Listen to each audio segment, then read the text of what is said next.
Hi, my name is Jacqui-lee Pryce and welcome to Shadowboxruk. So hi and welcome to James Jazza Dickens. How you doing? Brilliant. Thank you for having me on. You're very welcome. You're very welcome. What you got there? Bad Samaritan on the Bad hat. Samaritan.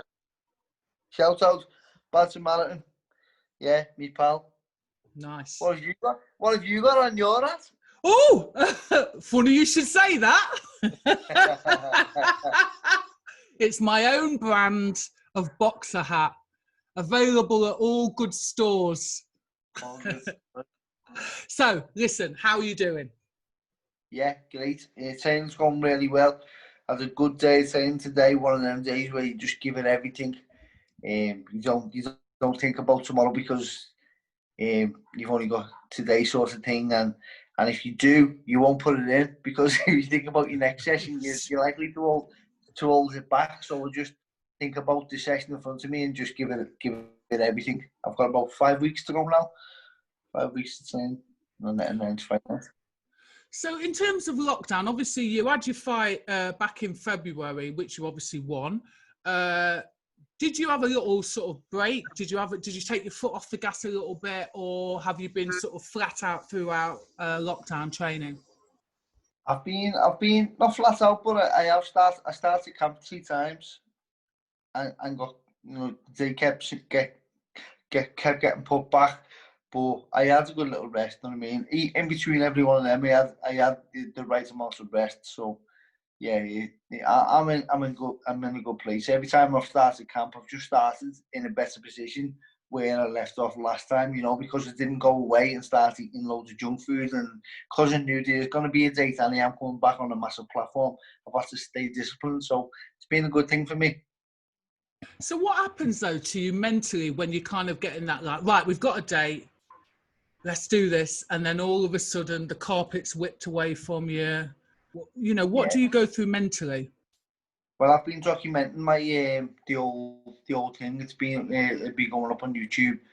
I'll be putting 2 episodes up a week, and the first few weeks, that's what we come across, and it's probably very boring and very repetitive for the viewer, but that is boxing, and it's soul crushing. It's like it's like all you can do is just know that your opponent's in the same boat as you, and you're not the only one going through it. Do you know what I mean? And in this situation, I was also very grateful that I know I am coming back on a massive platform, fighting on Sky, ESPN, MCK Golden Contract Final, and I'm very lucky to be in that situation. Whereas I've got friends who aren't going to be fighting till they don't know when. Do you know what I mean? We don't know when it's going to be back. They haven't got small low promoters, so they just don't know what's going to be happening. They're looking to take last minute opportunities and all that. So I'm just very, very lucky, to be honest.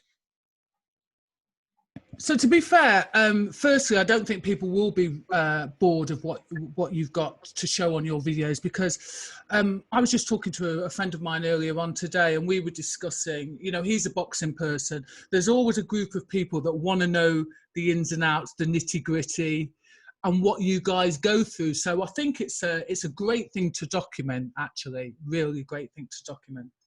Yeah, trying my best to be honest as I can, because without that honesty, I might as well not put it up there. You know what I mean? I'm trying to show my vulnerable side, and trying to show when I'm disciplined, and trying to show when I'm dedicated, when I'm weak, when I'm strong. So I'm trying to show it all, just to give the viewer a view of actually what it entails. It's not just getting in there and fighting. Do you know what I mean? And it's not just. Also, my family life, being separated from my kids and personal problems for me, wow, I find it tough. Sometimes it comes across like I'm moaning, but I'm just trying to express what fighters go through. And, there's a lot of harder jobs out there in boxing, do you know what I mean? But I'm just trying to give the audience a view who actually don't go through it themselves. Yeah, it's a great thing, actually. I think you show great courage as fighters in the ring, but then to show that vulnerability outside of the ring, to be honest with you, James, is it's a great thing. It's actually a very strong thing as well, to go, listen, this is me in the ring, I'm a warrior, but outside of the ring, life doesn't always go the way that you want it to go, does it? No, I do believe that being vulnerable is a strength. If you can accept your acceptance is a strength, isn't it? If you can accept your vulnerabilities, then I can only see strength coming from that, because you know exactly where you are, and you're honest in your approach. You're part of the finals. So firstly, congratulations. The finals of the MTK Global Golden Contract on the 30th of September. So firstly, congratulations. Listen, that fight against Ryan Walsh, that's going to be such a delicious matchup. It really is going to be a delicious matchup. But can I ask you a question? Are you a superhero character? So you like Clark Kent outside of the ring, but you're like a superhero in the ring. Totally different characters.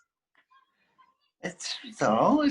I think that you fight is you fight, isn't it? You fight how you are. I do think when you're inside the ropes, as you know, being inside them ropes, there's no place to hide. All of your character is displayed for the whole world to see. That's you. That is who you are. If you're a quitter, it comes out. If you're strong, if you know anything, your whole character comes out in your performance, I believe. Lovely fight against Lee Wood. You pressure, you really, put that pressure on. You're always on top of the person. Don't always look, please don't take this offensively, but you don't always make it look pretty. Yeah. But what you do is you put your foot on the gas and you literally are relentless. And it was such an exciting fight. It's what I would call, you don't want to look away. You don't want to look away from the screen type of thing. And I think that's what you're going to have with Ryan Walsh come the finals. Do you not think? I just don't see how it can't be a brilliant fight. I can't think that when the two styles clash, how it cannot be a brilliant fight, As an amateur boxer, where you say not pretty, I was a very pretty boxer as an amateur boxer, but I just thought, there come a point where I thought, I don't have to please other people to win, and I can just win however it suits me, sort of thing. So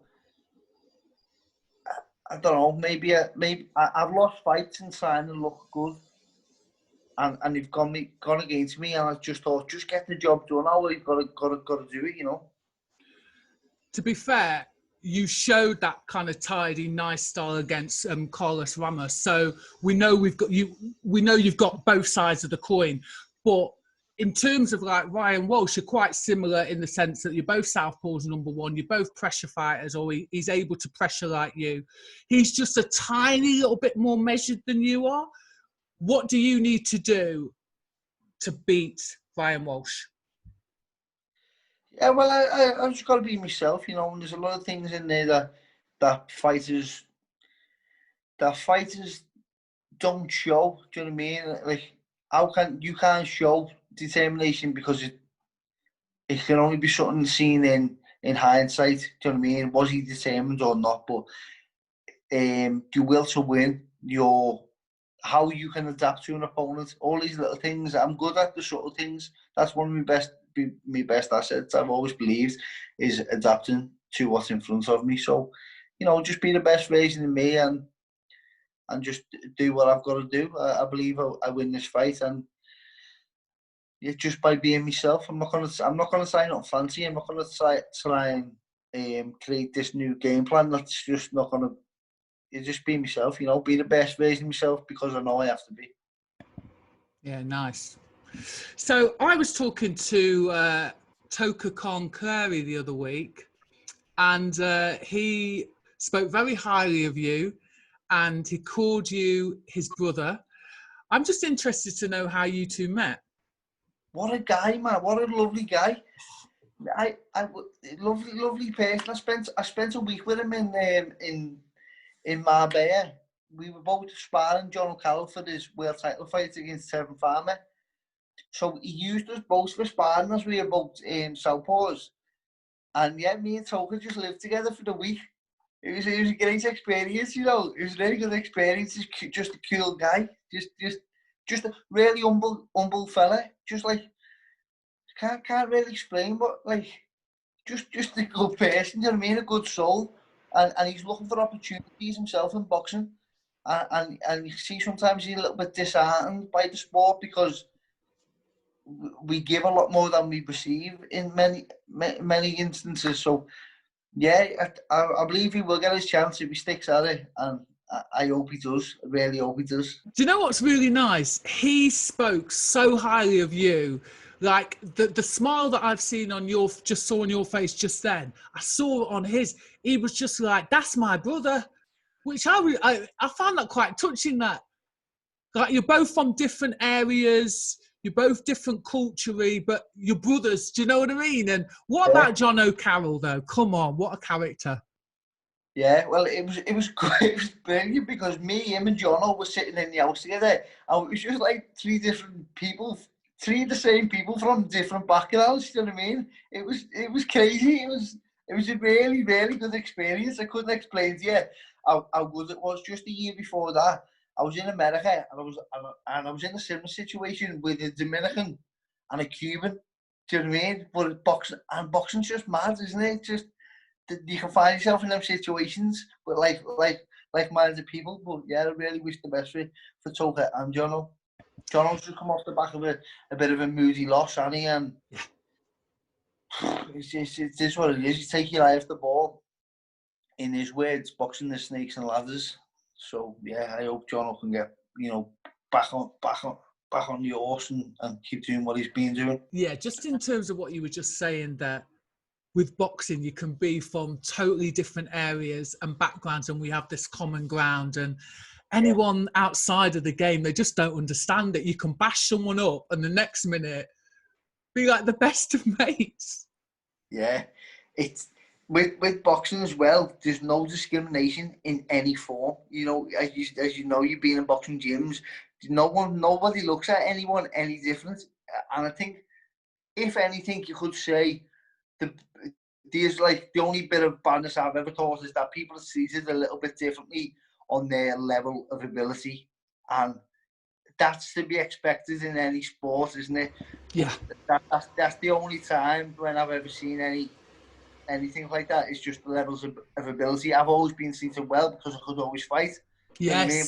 But some of the kids left in the corner because they can't. Yeah, they have to prove themselves, don't they? Yeah, but they've got but everyone's got an equal opportunity. Do you know what I mean? So it doesn't. So I like that about it. Yeah.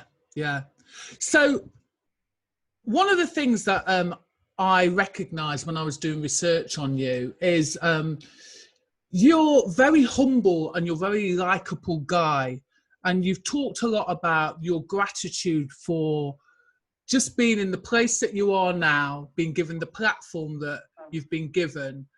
Are you a spiritual guy, a religious guy? Yes. Every night, I before I shut my eyes, when I shut my eyes, I pray to God. And when I wake up actually in prayer. I'm on a stage in my life where I wake up and my first words, my first conscious thought is Our Father. And it's nice. I live my life for God, and I believe God's running His plans through me. I've got 3 kids and a partner and a career. I've got so much to be grateful for in my life, and at one point that was never that. All this other stuff, like my family and all that was never part of my plan. So I know that what I've been given, it's not my will, it's the Lord's will, because I didn't even know this existed. I didn't know love like this even was a thing. I didn't know you could have passion like this for your sport and for your family. So thank you, Jesus. Yeah, I don't even know what to say to that. It's so beautiful. Do you know what I mean? You just ooze something very special. I'm going to be honest with you, Jazzy. There's something very pure that comes out of your soul, and it is a truly beautiful thing to watch. Yeah, I'll get all emotional, so I'm not going to say anymore. I'll talk about the Lord all day. Do you know what I mean? Yeah. Your viewers will be dropping right now, but I'll just go on and on and on about the Lord. No, it won't, because here's the thing, you know, I truly believe there was something about you that I truly believe that we're given a platform, and it's whatever we do with it, and you're doing good things with it. You're doing very good things with it. Thank you. So let's talk about the fact that if you come through this finals on the 30th, you'll basically be in line for a world title shot. I understand that one of your teachers back in the day said to you, "You'll never amount to anything." Have you got any words for that teacher right now? No, what? Back at the time, I was obviously stuck in resentment over that. And one thing I realised about resentment, it's absolutely pointless, because once you find yourself in a position where you can now say, "I told you so," you don't even want to get back. So resentment is pointless because you never act on it anyway. So I can't say nothing bad, negative about the teacher, but no. All I could do is advise other teachers, don't ever judge your kid. Don't ever tell a kid what he cannot do, because you can teach them, but then it's teaching them how you want them to learn, and they're two different things. So I would always advise teachers to have a personal relationship with the kids, and always give the kids the support that they need, not the support that you can give. Yeah. And also just don't be a dick as well. Do you know what I mean? Don't be a dick to a child. Come on, you know? But so... I was naughty, you know what I mean? I was a naughty kid. I accept my part, and that's it, you know what I mean? Fair play to you. So I'm sure you've had a chance to have a little look at the fight that happened on Saturday night, Povetkin and Dillian Whyte. So firstly, let's talk about Povetkin. What did he do well? Other than the obvious thing, what did he do well, and what did he didn't do so well? I don't think that's proper English, but you know what I mean. So pick a point that you think, yeah, he did really well, and then pick a point that you think, well, he could have done a little bit of work, or you know what I mean? I don't watch much boxing, so I can't really tell you what he didn't do in comparison to what he normally does. But what I can tell you, Povetkins, you could go to Russia and you will see 25 Povetkins in the same gym. They're all taught the same, and that move that he done was a textbook Russian move. Jab, slip, hook, do you know what I mean? They just drill and drill and drill. That's the way they box. If you know the international scene for the amateurs, it's not just Russia, it's every country ends in with Istan, Kazakhstan, Uzbekistan, Azerbaijan. They all fight like this. This is a textbook move. So he's been throwing that shot since he was a kid. Do you know what I mean? His granddad was probably showing him how to throw that shot. So I think it was perfect. I think if it ever landed that good, I don't know. But I can say about Dillian Whyte, I thought he was boxing amazing. As I say, I don't watch boxing. So I was watching Dillian Whyte.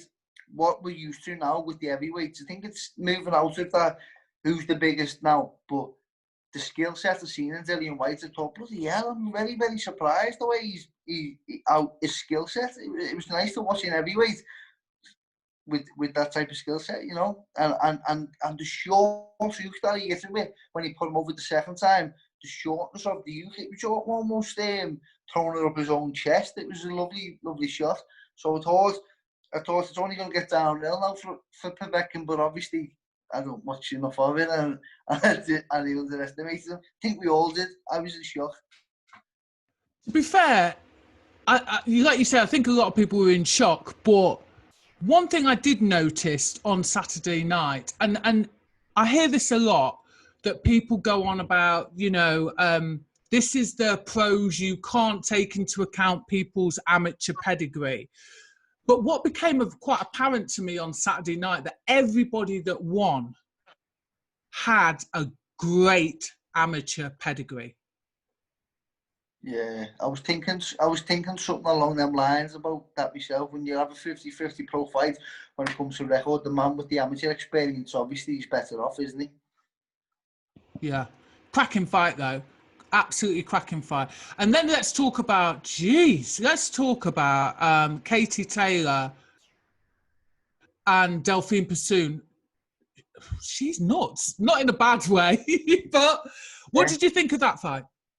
I thought it was like if someone holds up a wet blanket and he just run at you and you have to try and get away from it. That's what her style is like, just cloud you out. But I seen a lot of stuff about how Pursuit should have won, but I give it to Taylor. I give Taylor the first half of the fight, and then I give it seven rounds to 3. But the first fight, I thought Pursuit won the first fight. I thought she was lucky. I thought Taylor was lucky to survive the first fight. That's just what I thought. That was my opinion. And this fight, I thought Taylor boxed brilliant because there was no other way that she could have won that fight. I think she done well because she weren't throwing as many punches. The punches she was throwing, she was picking them shots. She was throwing 2 and 3s rather than 6 and 7s. She was very smart, and I think that they came up with a good game plan. But although it was a good game plan, it was the only way that she could have won. Yeah. I mean, she was boxing on the back foot, which isn't how she normally boxes. That's the first thing. But let's be fair. Pursuit is just persistent, but I think what lets her down is she boxes, or it feels like she boxes on emotion. Yeah. Do you know what I mean? Whereas if she just stepped back a bit a few times and given herself a little bit of space, but what a fight. Yeah. I don't actually know if she's got the skill set to step back. Do you know what I mean? I think she just says, I've got to do what I've got to do, and this is what I've got to do. Do you know what I mean? The lump on her line and Katie Taylor's head, I thought, bloody hell, 2 years are so tough. And I noticed that Pursuit's best work was always after she'd just been it. Yeah, I mean, her face afterwards, wow, yeah. And again, this is going to sound quite hypocritical coming from me, who's been involved in boxing and boxed herself, but it is always quite difficult to see a female's face that disjointed after a fight. Yeah, well, I feel the same. But one of the things for me is that, like, the world's changed now, and I love it. But growing up in the 90s, when I'm watching commentary, or like TV interviews, a grown man causing a fight, trying to stir up trouble between 2 girls. That was never the case when I was growing up. Do you know what I mean? A grown man asking 2 women, "What are you going to do to her? And what are you going to do to her?" And I love the way the sport's going, but that for me is, I just can't get my head around that. Do you know what I mean?